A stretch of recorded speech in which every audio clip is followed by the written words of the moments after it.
Hello guys, என் பேர் கார்த்திகேயன். நான் இந்த சேனல் ஒரு சேனல் க்ரியேட் பண்ணியிருக்கேன். அந்த சேனலோட பேர் காக்கி.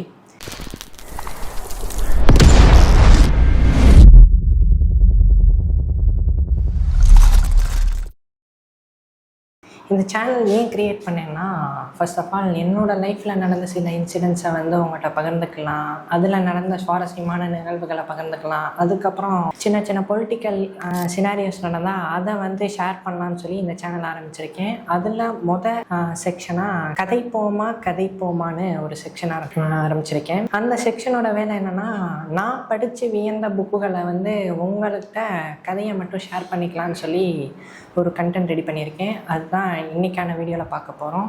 அதுக்கு முன்னாடி ஒரு கருத்தூசி ஒன்று போட்டுக்கிறேன். லைஃப் அப்படின்றது ஒரு மேஜிக்கல் மூமெண்ட்டாக தான் நான் பார்க்குறேன். அதாவது நமக்கு நடக்கிற ஃபெயிலியர்ஸ், நமக்கு நடக்கிற சக்ஸஸ், இதெல்லாம் நம்ம ஒரு மெமரிஸாக எடுத்துகிட்டு போகணுன்றதை தான் இப்போ வரையும் ஒரு இதை வச்சுருக்கேன். எங்களுக்கு நடந்த இன்சிடென்ட்ஸ் ஒன்று இருக்குது. அதில் ஃபெயிலியர் நடந்திருக்கு. அதாவது காலேஜ் சிம்போசியமில் போய் ஷார்ட் ஃபிலிமை ஈவெண்ட்டில் கொடுத்துட்டு உட்காந்துருந்தோம். அப்போ அந்த சிம்போவில் நாங்கள் ஜெயிக்கலை. ஆனால் ஜெயிக்காதது எங்களுக்கு வழியாக தான் இருந்துச்சு. அதுக்கப்புறம் நாங்கள் அந்த காலேஜை விட்டு வெளியில் வரப்போ மழை ரொம்ப அதிகமாக பெஞ்சிக்கிட்டு இருந்துச்சா, அப்போ பஸ்ஸுக்காக வெயிட் பண்ணிக்கிட்டு இருந்தோம். அப்போ பஸ்ஸுக்காக வெயிட் பண்ணியில் ஒரு பஸ்ஸு வந்துச்சு. அந்த பஸ்ஸில் பார்த்தா ஓட்ட மேலே, ஸோ அந்த பஸ்ஸு முழுக்க ஒழுகிக்கிட்டே வரும். அப்போ அந்த பஸ்ஸில் இருந்து பார்த்தா ஒழுகிக்கிட்டே இருந்துச்சா, போகிற வெளியில் ஃபுல்லாக தண்ணி. ஒவ்வொரு ஸ்பீட் பிரேக் ஏரியாலையும் தண்ணி பச்சக்கு மூஞ்சியில் பட்டு கையில் பட்டு அப்படின்னு சொல்லி ஜாலியாக இருந்துச்சு. அன்றைக்கான நாள் என்ஜாய்மெண்ட்டாக இருந்துச்சு. ஃபஸ்ட்டு ஒரு ஃபெயிலியர் நடந்துச்சு. பட் அந்த ஃபெயிலியரை மறைக்கிறதுக்கு ஒரு சின்ன சின்ன மெமரிஸ் எங்களுக்கு அந்த நாளை மறக்க முடியாது. ஸோ அன்றைக்கி நடந்த ஃபெயிலியர்ஸ் மட்டும் நாங்கள் பார்க்கல, இந்த மாதிரி சில நிகழ்வுகள் நடந்தனால அந்த மெமரிஸையும் கலெக்ட் பண்ண ஆரம்பித்தோம். இந்த மாதிரி தான் லைஃப்ன்றது ஒரு மேஜிக்கல் வேர்ல்ட். அதில் நடக்கிற சின்ன சின்ன விஷயங்களையும் சரி மெமரிஸாக கலெக்ட் பண்ணி நம்ம உருவாக்க ஆரம்பித்தோனாலே வாழ்க்கை சந்தோஷமாக இருக்கும். இந்த கருத்தூசியோட இன்றைக்கான ஷோக்குள்ளே போகலாம். நான் உங்கள் காக்கே. இந்த ஷோ கதை போமா. இன்றைக்கி கதைப்போமாவில் ஃபஸ்ட்டாக எடுத்து பார்க்க போகிற புக் என்னென்னா, இந்த கவிஞரை பற்றி எல்லாருக்கும் தெரியும். தேசிய விருது வென்ற கவிஞர் நா. முத்துக்குமார் அவர்களுடைய எழுத்தில் வெளிவந்த வேடிக்கை பார்ப்பவன், அந்த புக்கை தான் எடுத்து இந்த பகுதியில் பேச போகிறோம். ஏன் இந்த புக்கை ஃபஸ்ட்டு எடுத்தேன்னா, நா. முத்துக்குமார் அவர்கள் பல புக் எழுதியிருக்காரு. அணிநாளும் ஒன்றில், பட்டாம்பூச்சி விருப்பவன் அப்படின்னு சொல்லி பல புக் எழுதியிருக்காரு. ஆனால் அவர் லைஃப்பில் எழுதுனதுலேயே ஒரு ஃபீல் குட் புக் அப்படின்னா இந்த வேடிக்கை பார்ப்பவன் புக்கு. நா. முத்துக்குமாரை பற்றி தெரியாதவங்கலாம் இருக்கலாம் முடியாது. ஒரு நாளில் வாழ்க்கை இங்கும் ஓடி போகாது அந்த பாட்டு, அதுக்கப்புறம் தேசிய விருது பெற்ற தங்கமீன்கள் படத்தில் வெளிவந்த ஆனந்த யாழை மீட்டுகிறாய் அந்த பாட்டெல்லாம் எழுதியவர் தான் நா. முத்துக்குமார். இவரோட எழுத்தில் ஆனந்த விகடனில் ஒரு தொடர் தான் வேடிக்கை பார்ப்பவன். அதை பின்னால் வெற்றியை தொடர்ந்து அதை புக்காக பப்ளிஷ் பண்ணி போட்டாங்க. இந்த புக்கோட தீம் என்னென்னா, அவர் வாழ்க்கையில் பார்த்த சக்ஸஸ், அப்புறம் அவர் சின்ன வயசில் அனுபவித்த அனுபவங்கள், அதுக்கப்புறம் அவருடைய முதல் கவிதையை சொல்லையில் அவருக்கு கிடைச்ச பாராட்டுகள், இதை பேஸ் பண்ணி தான் அந்த புக்கு வந்திருக்கும். ஸோ ஒரு ஃபீல் குட் புக். அதாவது முடிக்கையில் நம்மளுக்கு ஒரு மனசார்ந்த திருப்தி இருக்கும். புக்கு படித்த ஒரு முழு புக்கு படித்த திருப்தி ஒன்று இருக்கும். அந்த மாதிரி ஒரு புக். ஸோ இந்த புக்கை பேசுகிறதுக்கு எனக்கு ரிலேட்டட் ஆச்சு. ஏன்னா அவர் எழுதுகிற ஒவ்வொரு வார்த்தையிலையும் நம்மளுக்கே ரிலேட் ஆகும். இந்த புக்கை என்னடா நம்ம மனசோட ஒத்தி பார்த்துக்கலாம். அந்த புக்கை தான் ஃபஸ்ட்டு எடுத்து பேசலான்னு இந்த கதைப்போமா சீரீஸில் ஃபஸ்ட்டு புக்காக பேச போகிறேன். வாங்க. ஃபஸ்ட்டு இந்த புக்கில் மொத்தம் 30 தலைப்புகளில் கதைகளை பிரித்து வச்சுருக்காரு. அதில் முதல் தலைப்பாக பார்க்க போகிறது என்னென்னா, ஒப்புதல் வாக்குமூலம். இந்த ஒப்புதல் வாக்குமூலமாக அவருக்கே உடையான அந்த கவிதை நடையிலே சொல்லியிருக்காரு. ஸோ அதை அவர் சொன்ன சொல்லையே சொல்லிடலாம். இவன் தோட்டத்தில் புல்லும் இருக்கிறது, பனியும் இருக்கிறது, ஒன்று சேர்த்து பனித்துளி செய்ய தெரியவில்லை. இவன் வானத்தில் வெயிலும் இருக்கிறது, மழையும் இருக்கிறது, ஒன்று குலைத்து வானவில் வரைய தெரியவில்லை.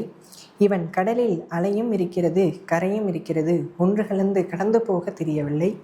இவன் எதிரே இன்பமும் இருக்கிறது, துன்பமும் இருக்கிறது, இரண்டையும் இணைத்து வாழ்ந்து பார்க்க தெரியவில்லை அப்படின்னு சொல்லி முதல் தலைப்பில் ஒரு கவிதை நடையிலிருந்தே தொடர்ந்துருக்காரு. அடுத்த கதையாக பார்க்க போகிறது என்னென்னா, வெந்து தணிந்தது காடு. இந்த கதையோட ஸ்டார்டிங்கில் கவிஞர் என்ன சொல்ல வர்றாங்கன்னா, அவர் பார்த்த உலகம்ன்றது ஒரு பெரிய பொருட்காட்சி சாலையாக தான் இருந்திருக்கு. அந்த உலகத்தில் பல விஷயங்களை அவர் பார்த்ததா சொல்கிறாரு. கவிஞருக்கு சின்ன வயசு தன்னோட தாயோட கருவறையில் இருக்கையிலேயே கதை கேட்கும் பழக்கம் ஆனது உள்ளதுன்றது அவருடைய கவிதை நடையிலே சொல்லியிருக்காரு. ஆமாம், அவங்க அம்மா இவங்க கருவில் இருக்கையில் கதைகளை தொப்புள் கொடி வழியாக பாய்ந்து இவருடைய சுவாச குழாய் மூலம் உள்ளே செல்லதாக கவிஞர் கவிநயமாக சொல்லியிருக்காரு. அப்போ அவங்க முதல் கதையாக சொன்னது என்னன்னா, இந்த உலகம் நெருப்பு பந்திலிருந்து வெடிச்சு அதுக்கு பிறகு அணைஞ்சு அதுல இருந்து தான் உயிர்கள் பிறந்ததா சொல்றாங்க. ஸோ இந்த நெருப்பு பந்துக்குள்ளேயா நான் பிறக்க போறேன் அப்படின்றது அந்த தொப்புள் கொடியை ஒரு இறுக்கமாக பிடிச்சிக்கிட்டு பயந்துக்கிட்டு கவிஞர் கேட்டுக்கிட்டு இருக்காரு.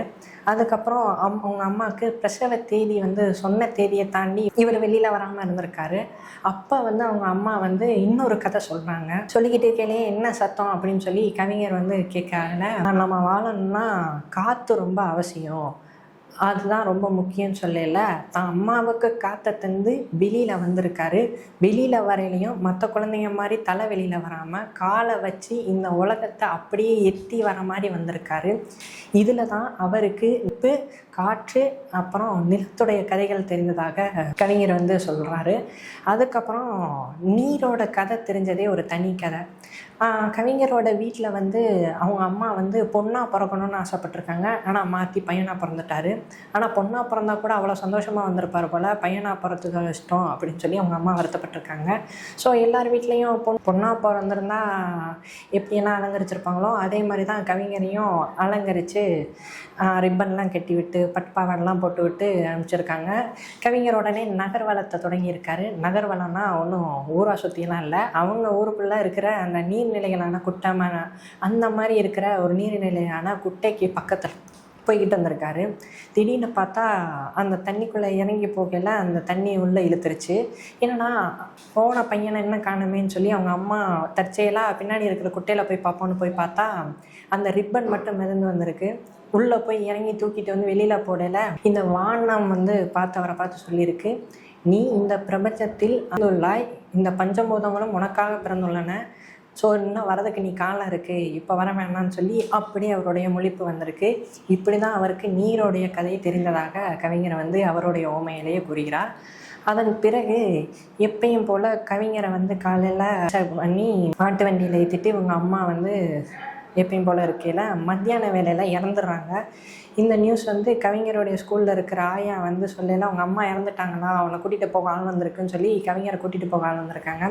கவிஞருக்கு ஒரே சந்தோஷம், ஏன்னா மேக்ஸ் ஹோம்ஒர்க் எடுக்கலையா, அப்போ டீச்சர் தப்பிச்சிட்டான் அப்படின்னு சொல்லி சந்தோஷத்தில் வெளியில் வந்துக்கிட்டு இருக்கையில் இவங்க வீட்டுக்கிட்ட வரையில் ஒரே கூட்டமாக இருக்குது. என்னடா கூட்டம் அப்படின்னு சொல்லி கவிஞருக்கு ஒரே சந்தேகம். அப்போ இவரோட ஃப்ரெண்ட் சொல்கிறாங்க, உங்கள் வீட்டுக்குள்ளே பாம்பு புகுந்துருச்சாடா அப்படின்னு சொல்லல. பாம்பெல்லாம் இல்லைடா, அவங்க அம்மா இறந்துட்டாங்களா அப்படின்னு சொல்லி இன்னொரு நண்பன் சொல்கிறத கேட்டு உடனே உள்ள எந்த குழப்பத்தில் பாம்பா இல்லை அம்மா இறந்துட்டாங்களான்ற குழப்பத்தில் உள்ள போகல அவங்க எல்லாரும் அழுதுகிட்டு இருக்கிறத பார்த்து இவனும் அழுது ஓஞ்சு பக்கத்தில் இருக்கிற ஆத்தங்கரைன்னா மண் கோபுரம்லாம் கட்டி விளாண்டுக்கிட்டு இருக்காரு. அப்போ விளாண்டுக்கிட்டு இருக்கையில் திடீர்னு பார்த்தா இந்த கோபுரத்துக்கு கலர் கொடுத்தா நல்லா இருக்குமே, அப்போ கலர் கொடுத்துடலாம் அப்படின்னு சொல்லி அவங்க அப்பா ஒரு தமிழ் ஆசிரியர், அவர் டியூஷன் எடுப்பார்ல, அப்போ அவங்க அம்மா சீதனமாக கொண்டு வந்தால் மர பீரோவில் கலர் சாப்பீஸ் இருந்திருக்கு. அந்த கலர் சாப்பீஸ் எடுத்துகிட்டு வண்ணம்லாம் கொடுத்து அழகாகிட்டு இருக்கையிலேயே இவங்க சொந்தக்கார உறவினர் ஒருத்தர் இவரை கூட்டிகிட்டு போய் மொட்டை அடிக்கப்படுறாரு. மொட்டை அடிக்கப்பட்டு கையில் தீப்பந்தத்தை தந்து அவங்க அம்மாவோட சிதையில் தீ வைக்க சொல்கிறாங்க. அப்பையும் வச்சுட்டு எரியறதை பார்த்துக்கிட்டு இருந்தார். அதுக்கப்புறம் அந்த சின்ன வயசுலேயே பல பேர்கிட்ட சொல்லியிருக்காரு, எங்கள் அம்மா தலையில் நான் தான் நெருப்பு வச்சேன் தெரியுமா, எப்படி இருந்துச்சு அப்படின்னா அந்த வயசில் சொல்லியிருக்காரு. அதன் பிறகு தன்னுடைய இந்த ஏர்லி ஸ்டேஜஸில் தான் தெரியுது அவர் வச்சது அவங்க அம்மாவோட தலையிலையும் அப்போ எரிஞ்சது அவங்க அம்மாவோட செய்தின்றதும் அப்படின்னு சொல்லி ஒரு கவிதையமான ஒரு வார்த்தையை சொல்கிறாரு. அந்த வார்த்தை என்னென்னா, நெருப்புக்குள்ளும் ஒரு நீர் உள்ளது, அந்த நீர் தான் கண்ணீர்னு சொல்லி இந்த கதையை முடிக்கிறாரு. அடுத்ததாக நம்ம பார்க்க போகிற கதை என்னென்னா, TN00E 1111. இந்த கதையோட தொடக்கம் என்னென்னா, எப்பயும் போல் அவங்க மகனை வந்து அவர் மகனுக்கும் கவிஞருக்கும் நடக்கிற ஒரு உரையாடல்கள் தான் இந்த கதையில் சொல்லியிருப்பார். அவங்க மகனை வந்து ஸ்கூலுக்கு கிளப்பி எப்பயுமே அப்பா தான் விட்டுட்டு வர்றதா பழக்கம். அன்றைக்கி அது போல் தான் விட்டுக்கிட்டு இருக்கையிலேயே திடீர்னு அவங்க அப்பாவை பார்த்து அவங்க மகன் கேட்குறாரு. கவிஞரை பார்த்து அவங்க மகன் கேட்குறாங்க, என்னப்பா நீங்கள்லாம் ஹோம்ஒர்க் எழுதிட்டீங்களான்னு கேட்கல. ஐயோ மறந்துட்டேன்டா ராஜா அப்படின்னு சொன்னாலே அதுக்கு அவங்க மகன் சொல்கிறாரு, போச்சு உங்கள் வேணு மிஸ் உங்களை அடித்து பெட்டாக்ஸில் அடிக்க போகிறாங்க அப்படின்னு சொல்லி சொல்கிறாரு. இப்போ என்னடா பண்ணுறது அப்படின்னு சொல்லி கவிஞர் கேட்கல. ஏதாவது ஒரு பார்க்கில் உட்காந்து எழுதிட்டு போயிருங்கப்பா, இல்லைன்னா உங்கள் மிஸ் அடிக்க போகிறாங்க அப்படின்னு சொன்னானே சரிடா அப்படின்ட்டு அவர் ஸ்கூலில் இறக்கி விட்டுட்டு போயிடுறாரு. இந்த பானு மிஸ் யார், இந்த வேணு மிஸ் யார், இதெல்லாம் இவங்களோட வாழ்க்கையில் எப்படி நுழைஞ்சாங்கன்றதை தான் அடுத்து வந்து சொல்கிறாங்க. எப்பயும் போல் 2 வருஷத்துக்கு முன்னாடி கோடை விடுமுறைக்காக கவிஞரோட ஃப்ரெண்டு வந்து பெங்களூரில் இருக்காங்கன்னு சொல்லி அவங்க வீட்டுக்கு போயிருந்துருக்காங்க.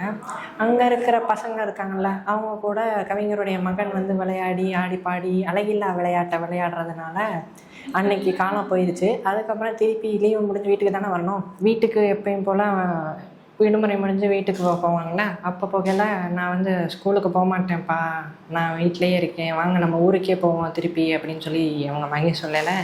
கவிஞர் என்னடா ஆச்சு அப்படின்னா, எனக்கு போன வருஷம் அந்த சயின்ஸ் மிஸ் தான்ப்பா அடுத்த வருஷம் கிளாஸ் டீச்சராக வராங்க, அவங்க சயின்ஸ் மிஸ்ஸாக வரலே ரொம்ப ஸ்ட்ரிக்ட்டுப்பா அப்படின்னு சொல்லி அவங்க மகன் சொல்லலை. சரிடா நீ ஸ்கூலுக்கு போக வேணாம் அப்படின்னு சொல்லி எப்பயும் போல் சரின்னு சொல்லி வீட்டுக்குள்ளே கூட்டிகிட்டு போகிறாரு. அப்போ வீட்டுக்குள்ளே கூட்டிகிட்டு போனதுக்கப்புறம் கவிஞர் நைட்டு வந்து கதை சொல்லுவார் எப்பயும் மகனுக்கு. அது போல் கதை சொல்லிக்கிட்டு இருக்கேன்ல, பொண்ண மாதிரி தான்டா நானும் இப்போ வரையும் ஸ்கூலுக்கு போகிறேன்டா, 3rd ஸ்டாண்டர்ட் E செக்ஷன் படிச்சுக்கிட்டு இருக்கேன் அப்படின்னு சொல்கிறாரு. என்னப்பா சொல்கிறீங்க? ஆமாண்டா அப்படின்னு சொல்லி அப்பா சொல்லல. மகன் எனக்கு வந்து கேட்குறாரு, உங்கள் மிஸ் பேர் என்னடா அப்படின்னு சொல்லி கேட்கல. உங்கள் மிஸ் பேர் என்னடா அப்படின்னு சொல்லி கவிஞர் கேட்கல. எங்கள் மிஸ் பேர் பானு மிஸ்ஸுப்பா அப்படின்னு மகன் சொல்ல வர்றாரு. அதுக்கு கவிஞர் எங்கள் மிஸ் பேர் வேணு மிஸ்ஸுடா அப்படின்னு சொல்கிறாரு. உடனே உங்கள் மிஸ் எப்படா இருப்பாங்க அப்படின்னு கேட்கல. எங்கள் மிஸ்ஸு பார்க்க தலையில் மல்லிகைப்பூ வச்சுருப்பாங்கப்பா, அதுக்கப்புறம் எல்லாரும் மலையில் தானே கொடை பிடிப்பாங்க, எங்கள் மிஸ்ஸு வெயில்லையும் கொடை பிடிப்பாங்கப்பா அப்படின்னு சொல்லி சொல்லல. நல்ல மிஸ்ஸாக இருக்காங்களேடா, எங்கள் வேணு மிஸ்ஸு பெரிய கொண்டை போட்டிருப்பாங்க, பெரிய கண்ணாடி போட்டிருப்பாங்க, அதை விட பெருசாக கையில் ஒரு ஸ்கேல் வச்சுருப்பாங்க அப்படின்னு சொல்லி சொல்கிறாரு. பெரிய ஸ்கேல் வச்சுருப்பாங்களா, உங்கள் மிஸ் ஹோம்ஒர்க் பண்ணலாம் என்னென்ன பண்ணுவாங்க அப்படின்னு சொல்லி கவிஞர் கேட்கல. எங்கள் மிஸ்ஸு வைவாங்கப்பா அப்படின்னு சொல்லல. எங்கள் மிஸ் அப்படிலாம் செய்ய மாட்டாங்கடா, ஸ்டாண்டப் அந்த பெச்சுன்ட்டு பெட்டாக்ஸில் அடிப்பாங்கடான்னு சொல்லி சொல்லல. ஐயோ பெட்டாக்ஸில் அடிப்பாங்களா, அப்போ வலிக்குமே? ஆமாண்டா அப்படின்னு சொல்லி சொல்லல. பாவம்ப்பா நீங்கள், அதுக்கு எங்கள் பானு மிஸ் எவ்வளவோ பரவாயில்ல அப்படின்னு சொல்லி சொல்லல. சரிப்பா நாளிலேருந்து நான் ஸ்கூலுக்கு போகிறேன் அப்படின்னு சொல்லி அவங்க கவிஞர் மகன் சொல்லல.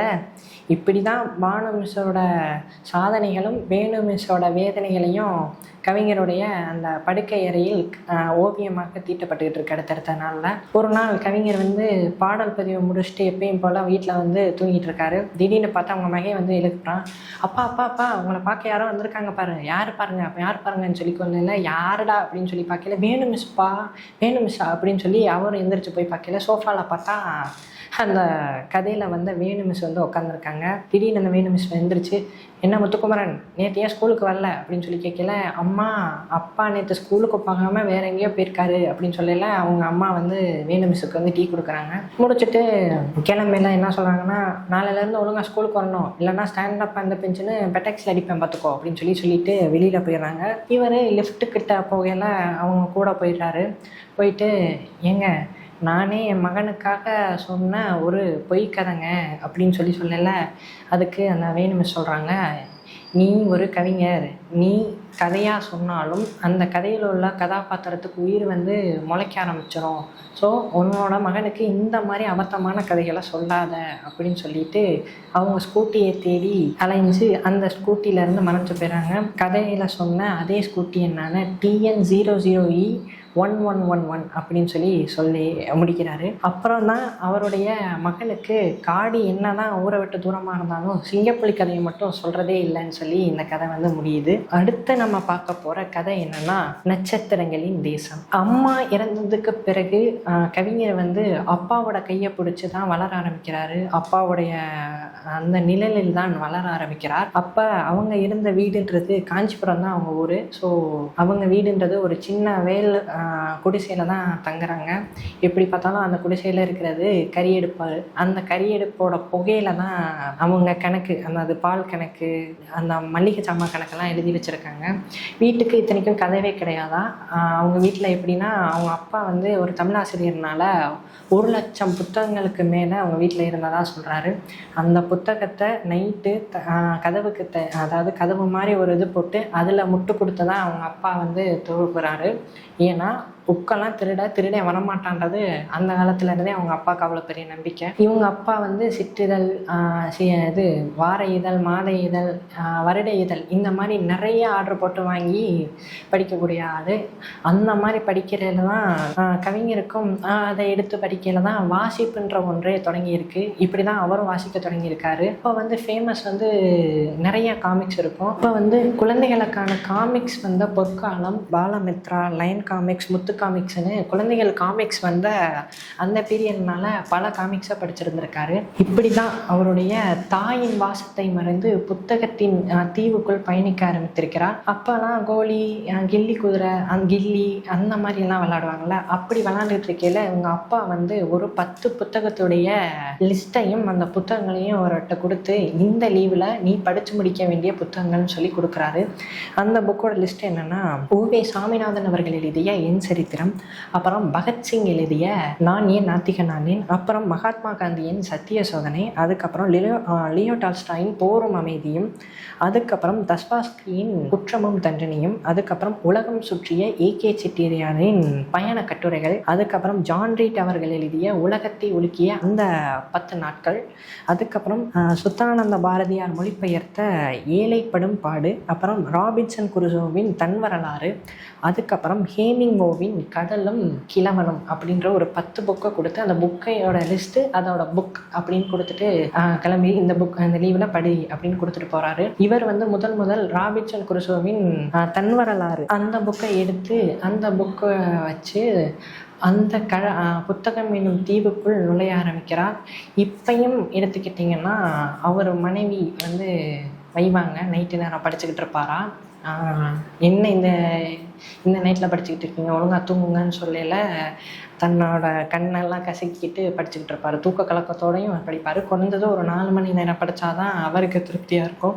ஸோ அந்த மாதிரி படிக்கக்கூடிய ஒரு ஆள். அதுக்கப்புறம் அவங்க மகன்கிட்ட வந்து ஒரு காலத்தில், அதாவது இது நடந்துக்கிட்டு இருக்க பீரியடில் அவங்க குடிசை வீட்டில் தானே இருக்காங்க. ஸோ அவர் சொல்கிறாரு, அப்பா எல்லாரும் நம்ம வீட்டுக்கு கூட்டிகிட்டு வரணும்னு சொல்கிறாங்கப்பா, ஆனால் இந்த குடிசை வீட்டுக்கு கூட்டிகிட்டு வர எனக்கு சங்கட்டமாக இருக்குப்பா அப்படின்னு சொல்லல அவர் இவரோட அறியாமையை வந்து ஒரு வார்த்தை சொல்கிறாரு. அதாவது படுத்து நைட்டு தூங்கிட்டு இருக்காங்க. அப்போ மேலே பார்த்து அந்த குடிசையோட ஓட்டையிலலாம் நட்சத்திரம் தெரியல. நீ கூட்டிகிட்டு வந்தால் முத்துக்குமரா கூட்டிகிட்டு வந்தால் ஃப்ரெண்ட்ஸ் எல்லாம் நைட்டு கூட்டிகிட்டு வா, பகலில் கூட்டிகிட்டு வராத, இந்த மாதிரி நட்சத்திரம் யார் வீட்லையும் தெரியுமா அப்படின்னு சொல்கிறாரு. இது நடந்து 30 வருஷம் கழித்து தான் மகன்கிட்ட சொல்கிறாரு, தாத்தா புக்ஸு நிறையா படிப்பாடுறா, அதனாலேயே நிறையா கடை வாங்கினாலும் புக்ஸு படிப்பாருடா அப்படின்னு சொல்லல. ஏன்பா நீங்களும் புக்ஸு நிறையா படிங்கப்பா, உங்கள் கடனை நான் கட்டுறேன் அப்படின்னு சொல்லி இவங்க மகன் சொன்னப்போ அவரோட மகனோட கண்ணில் அவங்க அப்பா சொன்ன அந்த நட்சத்திரம் வந்து தெரியுது அப்படின்னு சொல்லி இந்த கதையை முடிக்கிறாரு.